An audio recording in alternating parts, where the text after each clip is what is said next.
Napoleon Bonaparte, a name that echoes through history as one of the most brilliant military leaders the world has ever seen. He was a man of immense ambition, a revolutionary general who became Emperor of France and changed the course of European history forever. His military genius was undeniable, his ability to inspire troops legendary, and his influence on modern law and governance remains significant. But beneath the image of the tactical mastermind, beneath the grand victories and the sweeping reforms, there is a darker, more controversial side to Napoleon. His campaigns left millions dead, entire regions devastated, and countless people suffering under occupation, war, and destruction. His decisions, from battlefield tactics to political decrees, have led many to ask, was Napoleon a war criminal?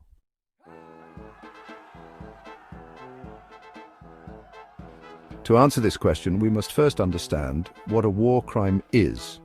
In the modern sense, war crimes are defined by international law and include crimes such as the deliberate killing of civilians, the mistreatment of prisoners, the use of excessive force, and acts of genocide. These laws were not formally in place during Napoleon's time, but the moral and ethical principles behind them still existed. Even in the early 19th century, certain actions were considered beyond the pale, and Napoleon was often criticized for his brutality even by his contemporaries.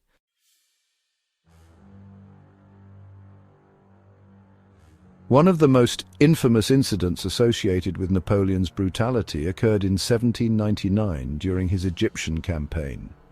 After capturing the city of Jaffa, he found himself with a difficult decision: what to do with the thousands of Ottoman prisoners who had surrendered. Instead of keeping them as prisoners of war or negotiating their release, Napoleon ordered their mass execution. The prisoners, estimated to be around 3,000 to 4,000 men, were taken to the beach, where they were systematically slaughtered. Some were shot, others were bayoneted, and many were left to die in agony over the course of several days.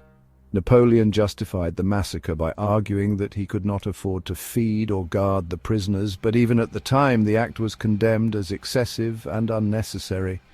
His own officers were reportedly horrified, and accounts of the event spread quickly, painting Napoleon as a ruthless butcher.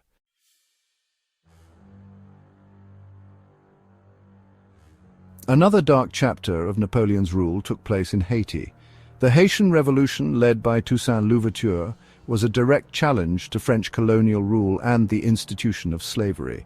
Napoleon, determined to maintain control over the lucrative colony, sent a massive force to crush the rebellion and reinstate slavery, which had been abolished by the French government in 1794. The conflict turned into a brutal, near-genocidal war. French troops executed thousands of rebels and civilians alike, often using horrific methods. Reports indicate that the French forces used mass drownings, forced people into the holds of ships, and suffocated them with sulfur gas, and engaged in systematic massacres. Even after Louverture was captured and deported to France, the Haitian people continued their fight, ultimately defeating the French and declaring independence in 1804. Haiti's victory was a humiliating defeat for Napoleon, but the atrocities committed by his forces remain some of the darkest aspects of his rule.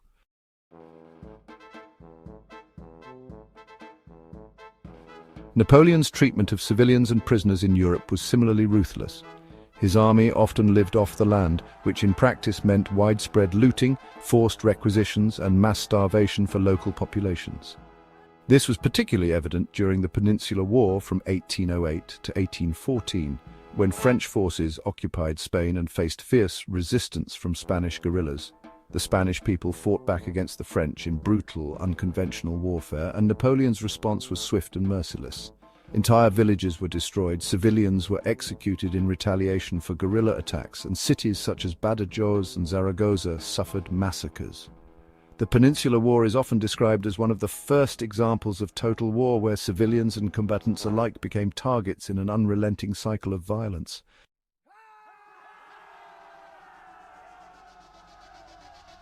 Then there was the disastrous Russian campaign of 1812.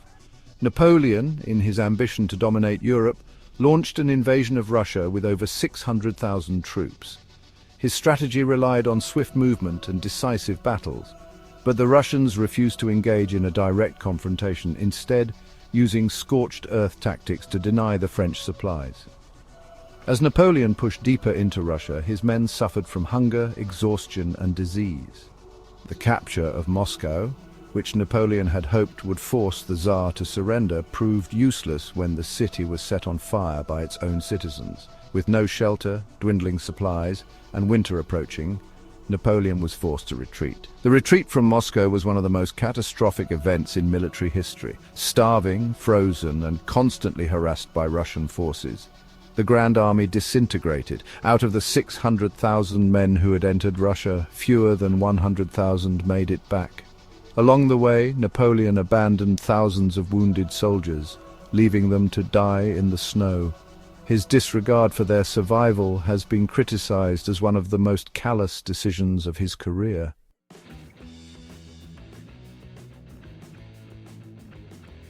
There is also the issue of Napoleon's use of extreme punishment for disobedience. He was known to execute deserters on the spot, sometimes ordering mass shootings of those who tried to flee from battle. Discipline in his army was harsh, and those who refused to fight were often treated with extreme cruelty. He saw his soldiers as tools for achieving his ambitions, and while his ability to inspire them was legendary, his willingness to sacrifice them in pursuit of victory was equally notable.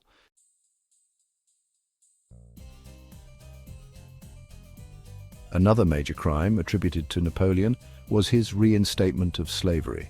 In the aftermath of the French Revolution, the abolition of slavery had been one of the most progressive moves of the new French government. But in 1802, Napoleon reversed this decision, reintroducing slavery in French colonies to support the economy. This act condemned thousands to a life of suffering and sparked revolts in the Caribbean. For many, this was an unforgivable act, a betrayal of revolutionary ideals, and a clear prioritization of economic gain over human rights.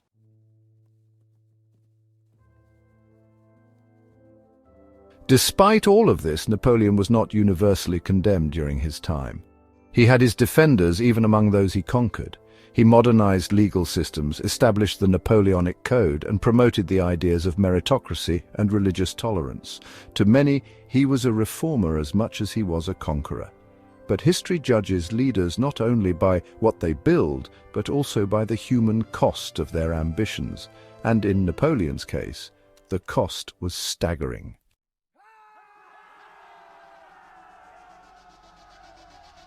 If Napoleon were judged by today's standards, there is little doubt he would be considered a war criminal. His massacres of prisoners, his brutal suppression of uprisings, his treatment of civilians, and his disregard for human life on the battlefield would make him guilty of multiple crimes against humanity. But in his own time, the rules of war were different.